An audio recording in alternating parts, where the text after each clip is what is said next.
The pups should not have been in her room. That was the first thing Tamsin thought when she woke to their weight. 3 of them, tucked against her ribs and collarbone in the grey pre-dawn, their fur the colour of winter ash, their small bodies radiating heat the way only sleeping things do. She lay still and counted her breaths. The narrow window above her pallet threw a bar of cold light across the stone floor. The pups shifted, sighed, pressed closer. One of them, the smallest, the one she had privately named Nothing, because that was what the stewards called her when she asked for an extra tallow candle, let out a sound like a human child dreaming, and Tamsin felt something move in her chest that she had learned long ago to keep very quiet. She was the keep's record keeper, the lowest-ranked scribe in the court of Brennock, Alpha King of the Ashveld territories. Her room was in the east corridor, 3rd door from the servants' stair, and it smelled of parchment and tallow smoke. Her wrists were ink-stained from the second knuckle to the cuff of her plain grey dress. Her hair was the colour of old oak, dark and unremarkable, usually braided back with a strip of cord she had cut from a broken harness strap because she had not thought to ask for ribbon, and no one had offered. Her face was angular rather than soft, a precise jaw, grey eyes that had learned to take in a room without appearing to look, a quality of stillness that people who did not know her read as patience, and people who did know her read as something considerably more watchful. She had not chosen the pups. They had chosen her. 3 mornings ago, she had found the smallest one, Nothing, sitting outside her door in the dark, its nose pressed to the gap at the base.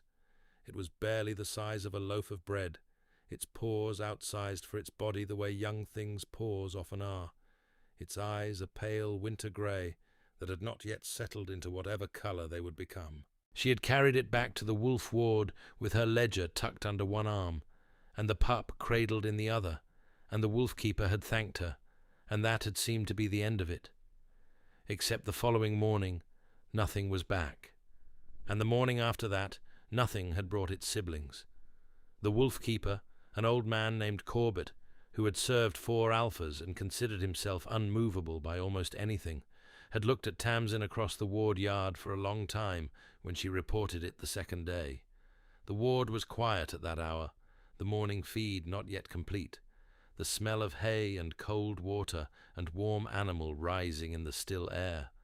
The great wolf, Brennock's wolf, 7 years old, and the largest Tamsin had ever stood near, was watching from the far side of the enclosure. It had been watching her, she realized, with a quality of attention she recognized, because she used it herself. "They've not left the ward without leave before," Corbett said, more to the air than to her. "I'm sorry," Tamsin said. "I'll bring them back myself if—" "That's not what I meant," Corbett said, and turned away. She did not know what he meant. She was busy. The Alpha King was preparing to receive 11 delegations before the winter solstice, which meant 11 sets of territorial records had to be cross-referenced with the court's existing ledgers for disputes and inconsistencies, and that work fell to the scribes, which meant it fell, in the main, to Tamsin, because she was the only one whose writing was precise enough that no one ever sent a line back for correction. She did the work of 3 people. She occupied the room of someone who did not quite matter. These were not complaints. They were simply the dimensions of her life, as familiar and load-bearing as the stone walls of the east corridor. She had come to Ashveld Keep at 15, brought by a distant relation who had secured her a position through obligation rather than warmth, and discharged that obligation by depositing her at the record room door. She had learned the archive in the way she learned everything, completely and without sentiment, working through the old parchments in order, cataloguing what had been left in disarray, building the system of cross-references that now ran like a spine through the keep's institutional memory. No one had asked her to build the cross-reference system. She had simply noticed that without it, the records could not speak to each other, and records that could not speak to each other were a collection of separate facts rather than a coherent account of a living territory, and a territory governed by separate facts rather than a coherent account made decisions in the dark. She had submitted the completed cross-reference index to the head steward 4 years ago. He had thanked her and promoted her from 3rd to 4th tier, which carried with it no additional compensation, but did give her slightly more autonomy over the East Corridor supply allocations, which she had used to increase her candle ration from 2 to 3. She had noted this transaction in her private ledger under the heading Institutional Outcomes, and had not thought about it as a grievance. You worked with what was available. What was available for Tamsin had always required precision and patience to make sufficient. She set the pups gently aside now, one at a time, and sat up in the cold. Brennock's wolf was 7 years old and enormous, and had never, in the memory of anyone currently living at court, shown interest in a single person it was not required by duty to accompany. It had once stood in the great hall for a full winter ceremony, and ignored entirely the Lady Karen, who had been presented to the court as the Alpha King's likely mate, a woman of distinguished bloodline and considerable personal presence, in favour of sitting with its back to the room and watching the south wall. This was spoken of in lowered voices. Lady Karen had smiled through it with the expertise of someone who had learned that composure was armour and rarely let the seams show. Lady Karen occupied the most important set of chambers on the 2nd floor. She had glossy, dark hair dressed with pins and winter berries. She had the easy movement of someone who had never had to carry anything heavy. She had the Alpha King's ear, if not yet his formal declaration, and she intended to have both before the snow fell. Tamsin knew this not because anyone told her, but because Tamsin read everything that passed through the record room, and a great deal passed through the record room, and she had long since learned to remember what she read. She washed her face at the basin. The water was nearly cold. She braided her hair by feel in the dark, her fingers moving through it with a precision that left no loose ends. She pulled on her dress, her thick wool overcoat with the fraying 2nd button, her boots with the cracked left sole that let the cold through. She tied the cord. She gathered her ledger, a thick, battered thing she carried everywhere, its cover reinforced with a strip of boar leather she had borrowed from the cobbler and never returned, its pages dense with her cramped, exact hand. And she went to work. The pups followed her down the corridor. She did not notice the first time because she was reading as she walked, cross-checking a land boundary notation against a survey from 4 years prior. She noticed the second time, in the main corridor, when a junior steward pressed himself against the wall to let them pass and made a face she had never seen a person make before. She stopped and turned. 3 wolf pups sat in the torchlight behind her, tails moving. "Go back to the ward," she said. Nothing tilted its head. "Please," she added, feeling faintly absurd. They did not go back to the ward. They followed her to the record room, where she lit her candle and opened her ledger and began to work, and after a while the 2 larger pups fell asleep under the table, and nothing put its chin on her foot, and she decided this was, for now, not her problem to solve. It became a problem 11 minutes later, when the Alpha King walked through her door. She had seen Brennock at a distance. Everyone had seen him at a distance. He was the kind of person distances formed around naturally, a stillness in him that rooms accommodated, a quality of attention that made people feel observed even when he was looking at the wall. He was broad in the shoulders and carried height as though it were simply a fact about him rather than something to manage. His hair was dark and close-cut. His eyes were the colour of slate in wet weather. He had a scar that ran from his left jaw to the corner of his mouth, thin and old, from a challenge in his early kingship that everyone in the court had opinions about, and no one discussed directly. He wore plain clothing in the early hours, wool, dark-dyed, practical, the way men who had nothing to prove often did. He stood in the doorway of her record room and looked at his wolf pups sleeping under her table. Tamsin set down her pen. She stood. Her chair scraped against the stone floor. "Alpha King," she said. A pause.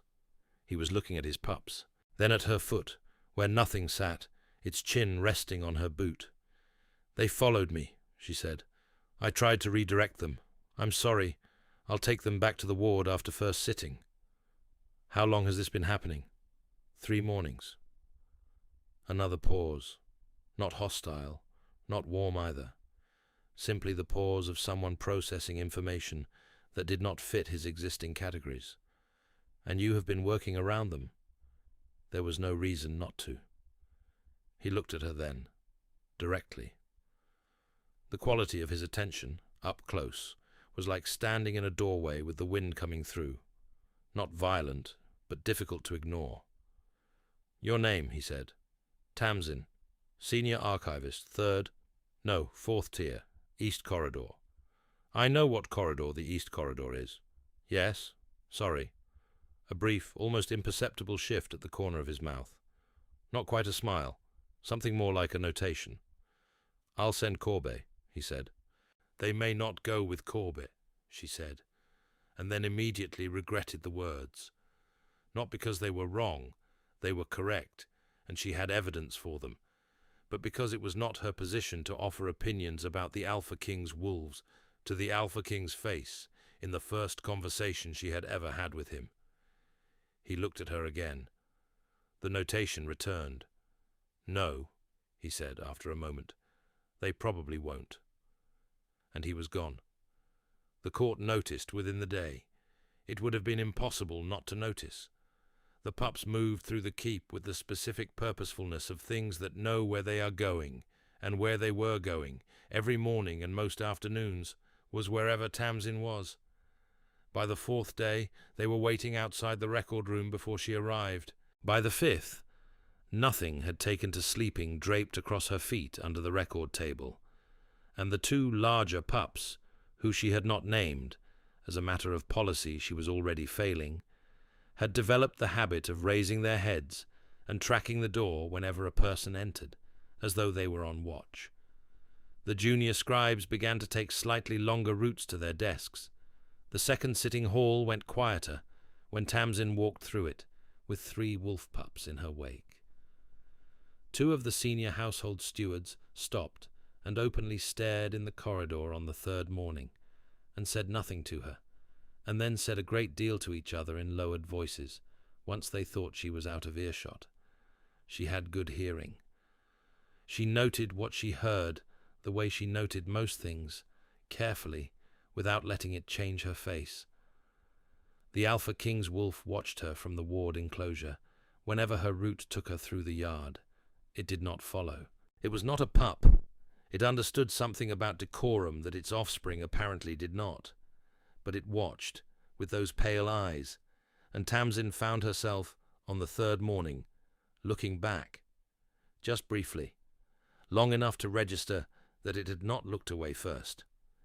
Lady Karen, who visited the record room twice weekly to have her household accounts verified, came in on the 6th day, and said nothing for long enough that Tamsin felt the silence as pressure. Lady Karen was skilled with silences. She used them the way certain kinds of people used rooms, to establish who owned the space before a word was spoken. "They are sleeping," Lady Karen said finally. Not a question. "They often sleep in the mornings," Tamsin said, without looking up from her work. Another silence. "The Alpha King's wolves do not choose companions. They have not done so since the first Luna, 342 years ago. The last woman they chose was a bloodline heir of the Ashveld founding, a queen." Tamsin kept writing. "I'm a record keeper," she said. "I know what you are," Lady Karen said, in a tone that managed to convey that she also knew what Tamsin was not, and the 2 categories were so far apart as to make the comparison almost insulting to make. She left without having her accounts verified. That evening, after the scribes had gone, Tamsin sat alone in the record room with her ledger open and the tallow candle burning low, and let herself think about what Lady Karen had said. 342 years since the first Luna. She knew the history. It was in the archive records. The oldest section, the parchments she had catalogued and cross-indexed in her first year, because no one else had done it, and someone needed to. She went now and pulled the relevant volume. It was heavy and stiff-spined, and smelled of age and the particular mineral quality of very old parchment. She carried it back to her table and opened it to the section she had noted 3 years ago under wolf-choosing behavior, historical, and set down her candle close enough to read by. The founding Luna had been a woman of no particular social standing, a village healer's daughter, the record said, with no house affiliation and no formal title, brought to court as part of a household arrangement that the records did not specify in detail. The kind of person history wrote around rather than about, leaving her shape in the spaces between official accounts, present in the margins of letters, mentioned in household ledgers, named once in a court record as the woman the wolf follows, with no further annotation as though the scribe had assumed the reader would know what this meant. But the Alpha King's wolf had chosen her in front of the entire court, had walked directly to her at a formal ceremony and laid its great head in her hands, and the Alpha King of that age had looked at this and understood something that every subsequent Alpha had been spared the necessity of understanding. Until now. Tamsin read the passage twice. Then she read the adjacent passages, the account of the bond's completion, the formal notation in the council records, the letter the Alpha King of that time had sent to the 4 territories, explaining the delay in the selection. She replaced the volume precisely where she had found it. She sat with her hands flat on the table and breathed. Nothing put its chin on her knee. "I know," she said quietly. "I know." She did not sleep well. In the morning, Corbett came to collect the pups. "Not at the Alpha King's direction," he said quickly, when she tensed, the color coming into his weathered face. But because he had something to tell her, something he thought she ought to hear from someone who had spent his life with wolves, and who did not have a stake in how she received it. He sat on the low stool she kept for visiting scribes, and turned his cap in his hands, a gesture she had come to recognize as his version of choosing words carefully. "The old records are clear," he said. "Wolf choosing is a mating signal, not an ordinary preference, not attachment. It means his wolf recognizes something in you that the bond calls matchworthy. His deepest nature has already made a decision his conscious mind has not caught up with." He paused. "The Alpha King can override it. His will governs his wolf in all things. That's always been true. But the wolf has already chosen. That part can't be undone." Tamsin looked at the cap turning in his weathered hands. "Has he been told?" "He knows the records as well as you do," Corbett said. "Better, possibly. He grew up with them." A pause. "He is also not a man who requires being told things he already knows." She thought about that for the rest of the morning. She thought about it while she cross-referenced the Northern Territory surveys, and while she mended the torn edge of the old parchment register, and while she ate her midday meal in the East Corridor stairwell, because the second sitting hall was too loud, and she had a particular problem in the Northern Territory land grant records that she needed to think through. She was thinking about it when the Alpha King found her there, on the stairs, with a piece of bread in one hand and a sheet of parchment in the other, her ledger balanced on her knee, and a notation half completed in the margin. He sat down on the step above hers without asking. He had, she thought later, a gift for arriving in spaces as though he had always been there. They were silent for a while. From his angle, above her, in the grey light of the stairwell, he could see the ink on her wrist, where it had dried in the fold of her hand, and the way her eyes moved across the parchment with the specific quality of someone who is not reading but thinking, the text serving as a surface for something happening behind it. He had been, in recent days, cataloguing things about her with a precision that his wolf had been engaged in for considerably longer. He had not yet decided what to do with this inventory. He was a methodical person. He preferred to understand things fully before acting. "You read the founding records," he said. "I catalogued them. 3 years ago. Then you know what the choice means. I know what the records say it means. They've been accurate in every other respect, he said. Every other territorial claim, genealogical note, and council ruling in those records has proven out. There's no reason to assume this one hasn't. She was quiet. He was too, for a moment. I have obligations, he said. This was not an apology. It was a statement of a complicating fact, offered to someone he apparently expected to be able to weigh it. I understand, she said. The delegations arrive in 9 days. Lady Coren's family is among them. There is a formal petition from her house requesting the selection be confirmed before the solstice. Tamsin looked at her parchment. The problem in the Northern Territory records resolved itself with sudden clarity. She had been looking at the wrong boundary marker, that was all. She noted it in the margin. I see, she said. Do you? She intends to have it formalized before the Pups become a public matter. She paused. She already knows they're a public matter. Another of those notations at the corner of his mouth. Yes, he said. He left her to her bread and her parchment. The Pups, who had been asleep in the record room, were somehow now sitting at the bottom of the stairs, looking up at her with expressions of general satisfaction. She did not have 9 days. She had, she calculated, fewer, because Lady Coren would not wait for the delegations if she felt threatened, and Tamsin had spent enough years watching people with institutional power to know exactly how quickly they moved when they felt the ground shifting under them. She was right. She had 4 days. The 4th day arrived as a formal summons, delivered by one of Lady Coren's household runners. Tamsin was required to appear before the household steward to account for an alleged irregularity in the East Corridor supply records, a shortfall in tallow candle allocations for the past 6 months that suggested the note stated with meticulous courtesy either negligence or misappropriation on the part of the corridor's assigned record keeper. Tamsin read the note twice.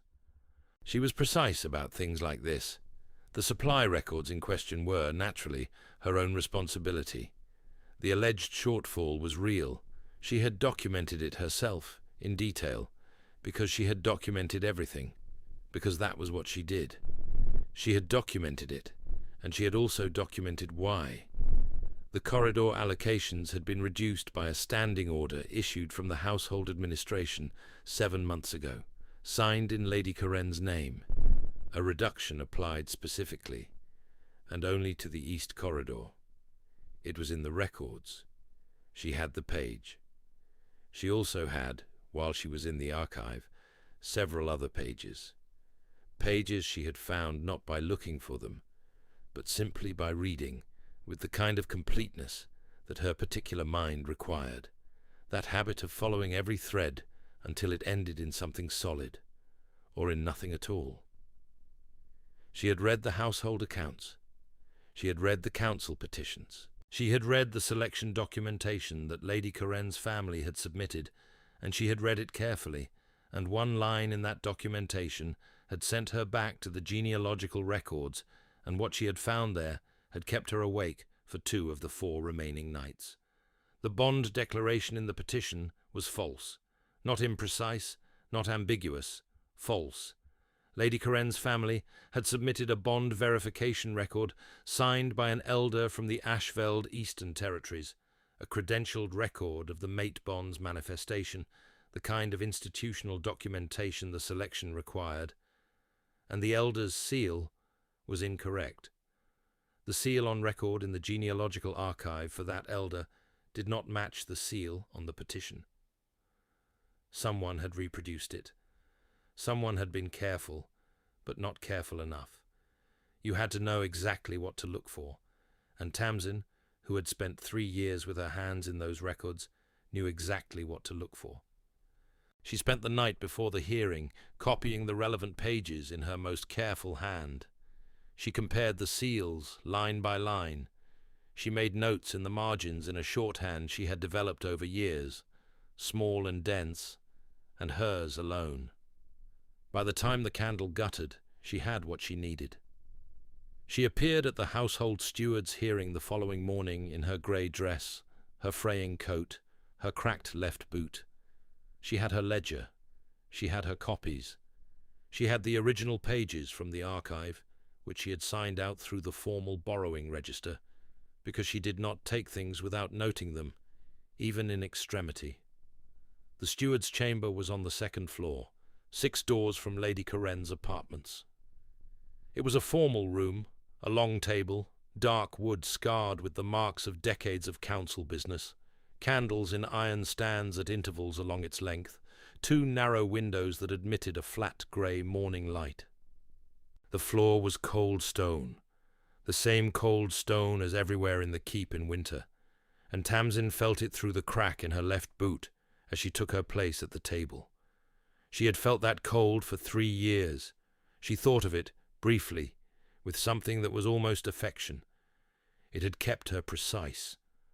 Lady Coren was present, seated beside the steward's table as an interested party, her dark hair perfectly dressed, her expression that of someone who had planned this room entirely and was waiting for it to conclude on schedule. She had brought 2 of her household women. They stood near the wall in that specific way that meant they were there to witness, not to speak. Tamsin noted them. 3 council members were present as observers. This was unusual for a supply records hearing. Tamsin noted it and said nothing. She understood now the full shape of what had been arranged. Lady Coren had not simply filed a complaint. She had built a structure, a formal record of misconduct, witnessed by council members, that would remain in the institutional archive regardless of what else happened in the coming weeks. Whatever the outcome of the bond verification question, there would be documentation of Tamsin's negligence. That documentation would do its work quietly, over time. It was, Tamsin reflected, taking her place at the table across from the steward, a well-designed approach. She would have noted it with professional appreciation if it had not been aimed at her. The steward read the charge. Tamsin listened without expression. "Do you dispute the shortfall?" the steward asked. "No," Tamsin said. "The shortfall is documented. I documented it. I also documented the standing order that caused it." She placed the relevant page on the table. Her copy, precise to the original, each character of the standing order reproduced in her steady hand. "Signed from this household, 7 months ago, in the Lady Coren's name, reducing East Corridor allocations by 30%. The steward looked at the page. His fingers were very still beside it.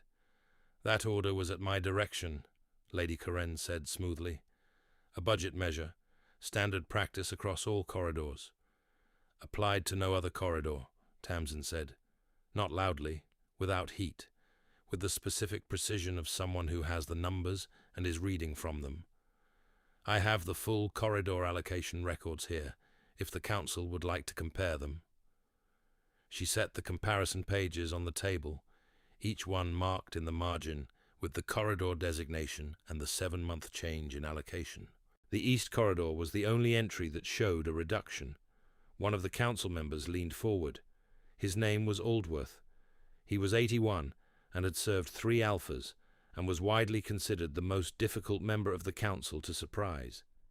He was looking at the pages with an expression that was not surprise, but was something adjacent to it.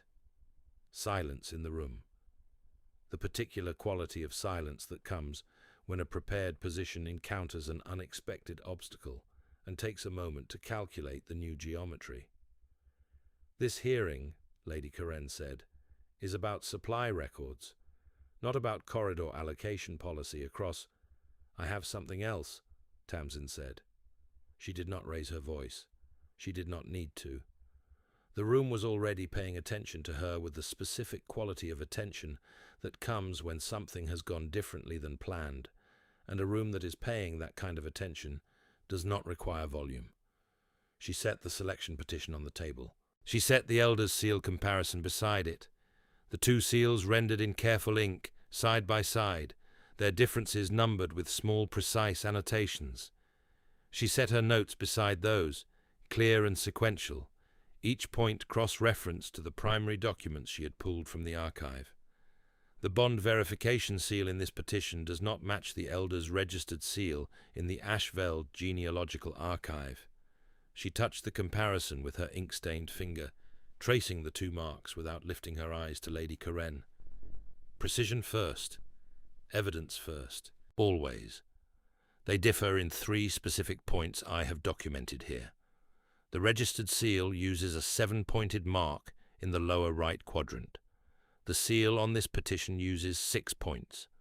The registered seal has a specific hatching pattern on the outer ring, inherited from the elder's predecessor and unique to that lineage, noted in the archive record of that elder's investiture.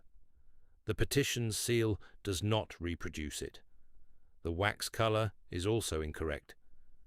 The elder's registered seal uses grey wax with ash inclusion, a tradition specific to the Eastern Territory elder lineage since the 3rd generation. This seal uses plain red. She looked up. Aldworth was not leaning forward any longer. He was sitting completely straight, his hands flat on the table, his old eyes moving between Tamsin's face and the documents in front of him. The other 2 council members had not moved. "Someone reproduced this seal," Tamsin said. "It was careful work, but the genealogical records are detailed, and I have spent 3 years with them, and I know every registered mark in the Eastern Territories. This petition is built on a falsified bond verification." The room was silent. Lady Karen stood. "This is slander," she said.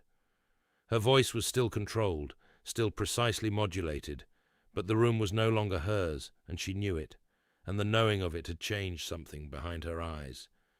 From a 4th-tier record keeper, with no standing to bring charges before any council, the documents she has produced were not requested by this hearing. I would ask that they be removed from the table. She has standing. The voice came from the doorway. Brennock stood in the frame. He had not announced himself. He had, and Tamsin understood this only later, in retrospect, been in the corridor for some time, long enough to have heard the presentation of the evidence, long enough to have heard the seal comparison laid out point by point in that even, factual tone that was. She was beginning to understand, as distinctive as any physical feature she possessed. He entered the room, and the room rearranged itself around him the way rooms did, the council members straightening, the steward rising, the 2 household women near the wall drawing together without seeming to intend it. He did not look at Lady Karen first. He looked at the table, at the documents. "Every person in this court has standing to bring evidence of fraud before the council," he said. "That has been the law since before either of us was born."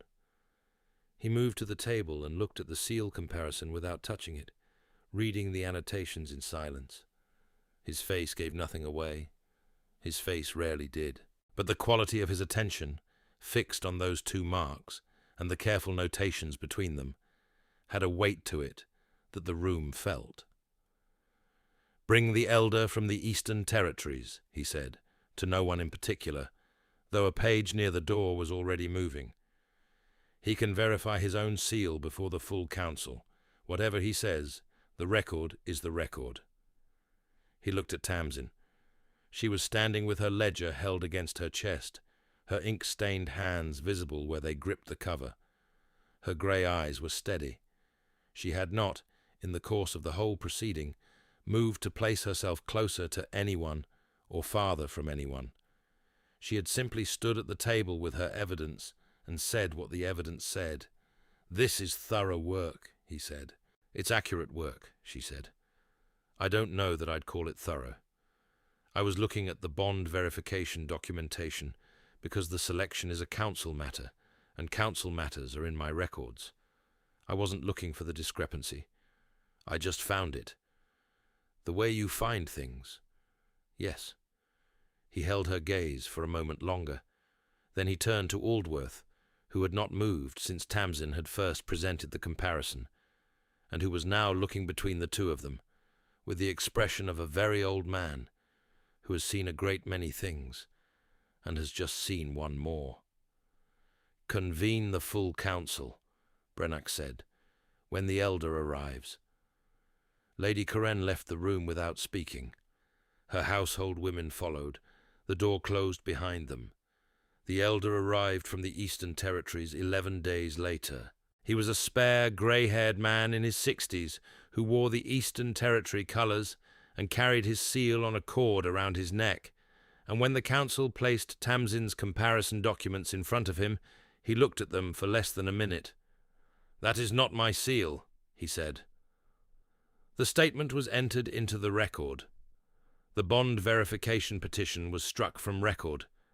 The full council examined the additional evidence Tamsin had gathered: the supply order, the corridor allocation discrepancy, the genealogical irregularities, and the tribunal was convened with the particular institutional seriousness that councils bring to the things they intend to be unambiguous. Lady Corinne's family was formally censured. A sentence was determined and recorded. It was not a sentence of spectacle. It was a sentence of duration and consequence, a removal of standing, a period of institutional sanction, a long time to consider the specific costs of building something false on a foundation of borrowed authority. There was no dramatic confrontation. There was procedure. There was consequence. These, Tamsin had always believed, were better. The wolf pups were present for none of it. They were asleep in the record room. It was in that room, 3 weeks after the tribunal, that Brennock found her in the late afternoon light, the pups piled around her feet, her ink-stained hands moving steadily across a new ledger page, the old one completed and filed. "The delegations have concluded," he said. "I know. I have all the records." "All the records," he repeated. "The territorial surveys, the boundary claims, the new trade agreements, the 3 disputed inheritances in the south are still outstanding. I've flagged them." He came and stood beside the table. Nothing lifted its head, then set it back down with the specific contentment of a creature that is exactly where it intends to be. "I need to ask you something," he said. She set down her pen. She turned to look at him directly, in the way she had learned to do this winter, without preparing herself for it first. "The court is not entirely restructured," he said. "There are council members who do not know what to make of you. There are people who will resent the tribunal's outcome for a long time. It will not be simple. I know. You could leave, if you chose to. I would give you a letter, not a dismissal, the opposite. Letters to any court in the 4 territories. You would not want for a position." She looked at him. The late light came through the narrow window and fell across the stone floor between them. "Is that what you're offering?" she said. "No," he said. "I'm offering you a choice, because you are someone who should have one." A pause. The quality of his attention settled into something quieter. "What I want to offer is different. But I wanted you to know the door exists before I said the rest." She was quiet for a moment. "The wolf chose me," she said. "Yes. And the records were correct. In every other respect. Then they're probably correct in this respect too." He looked at her. That notation again, at the corner of his scarred mouth, but warmer now, more definite. "Stay," he said. "Not because the records say so, not because the wolf chose first, because I am asking, and I would like you to say yes, and I am prepared to listen to whatever conditions you have." She thought of the cold corridor, and the cracked boot, and the 3 years of work that no one had looked at closely enough to find what she had found in it. She thought of nothing, sleeping on her foot. She thought of the particular relief of being in a room where someone was paying attention. "I have one condition," she said. "Name it." "Better candle allocations for the East Corridor." The notation broke into something that quietly and with evident effort became a real smile.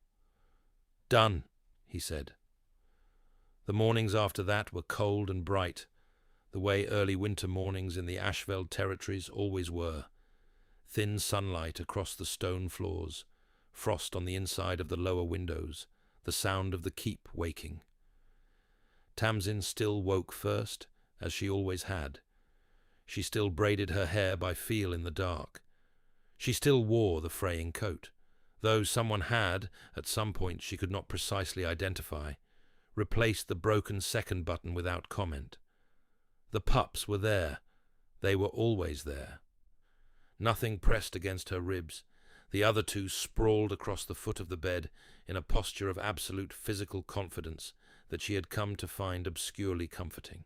The great wolf, Brennach's wolf, 7 years old, chosen and undeniable, had taken to sleeping outside her door on the nights Brennach was away on council business, a warm mass of grey in the corridor that junior scribes navigated with expressions of deep personal uncertainty.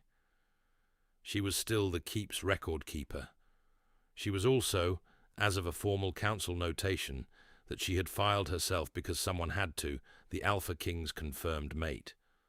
A category the genealogical records had not needed to accommodate since the founding Luna, 342 years prior. There were still council members who did not know what to do with this. Tamsin had noted their names, as she noted most things, and was patient about them, the way she was patient about most problems that had a solution she could simply wait for. Brennach told her things in the mornings. Matter-of-factly, as reports, the state of the Northern Road dispute, his opinion of the Eastern Council members' new trade proposal, a long-standing complicated relationship with the head of the Wolf Ward that he described in the specific tone of someone who has never found the right moment to resolve a thing and has begun to accept this. She had come to understand that offering information that cost him something was his version of intimacy, and she had come to understand that her version was being precisely herself in his presence without arranging herself first. And these were not the same version, but they were compatible, which she suspected was the better thing to be. "The council wants a formal ceremony before spring," he said one morning, leaning in the doorway, watching her write. "I know. I have the scheduling request. I filed it under pressing. That's where you file things you're avoiding." She looked up. Her grey eyes held the quality of someone who has stopped pretending that pretending works. "Yes," she said. "Would you prefer a small one? I would prefer it not to feel like a tribunal. I can work with that." Nothing shifted, resettled, breathed. The morning light moved slowly across the stone floor. The three of them existed in the room together, in the comfortable and specific way of things that have found, after considerable effort, exactly where they are supposed to be. Outside, the Ashveld pines were frost-white against a clear sky. In the record room, the tallow candles, 4 of them now, because the East Corridor allocation had been formally revised upward, burned with steady light. Tamsin turned her page and began to write. If something ancient and impossible chose you without asking permission, and you had no explanation for it and no way to undo it, would you have stayed? Let me know in the comments below. I read every single one.